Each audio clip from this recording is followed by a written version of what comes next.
Let's talk about some cybersecurity tips. So, the first thing that we all hear about is do not share your password.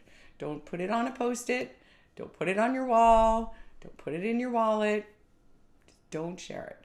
But in order to say that, you have to know how to let people access your account without giving them your password.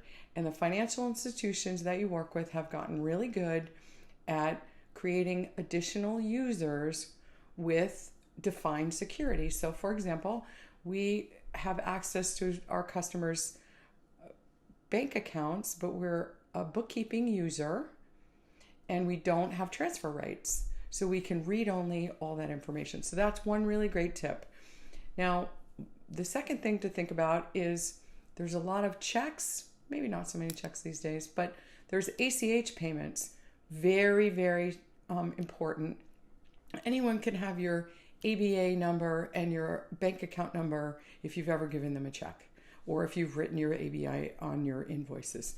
So you want to have what's called positive pay. You want to speak to your bank about positive pay. And usually there's two options. One is for checks. And if you're like me, you're saying, I don't really want to write checks. I don't want to pay for that. Reconsider that. But more importantly, the ACH is getting more and more important. And so how that works is you create that service with your bank.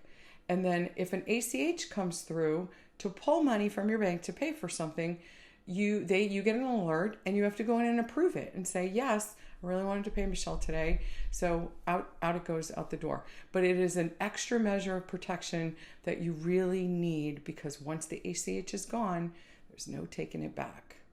So, and then the final thing to think about is when you create passwords. There's a lot of great password vaults out there that will auto-generate those weird characters. That's very good. But don't use the same password for all of the things you access.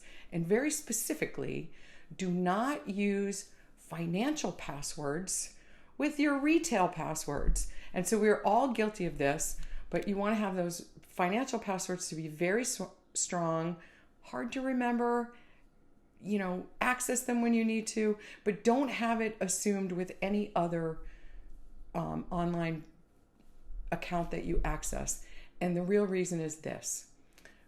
I heard a cybersecurity expert talking about how stealing passwords really works.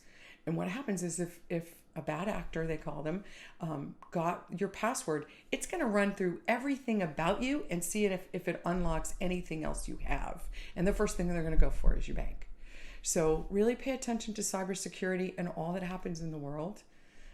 If you'd like more information, check out our website, vilmsconsulting.com, or send us an email at info@vilmsconsulting. We're happy to chat with you about it.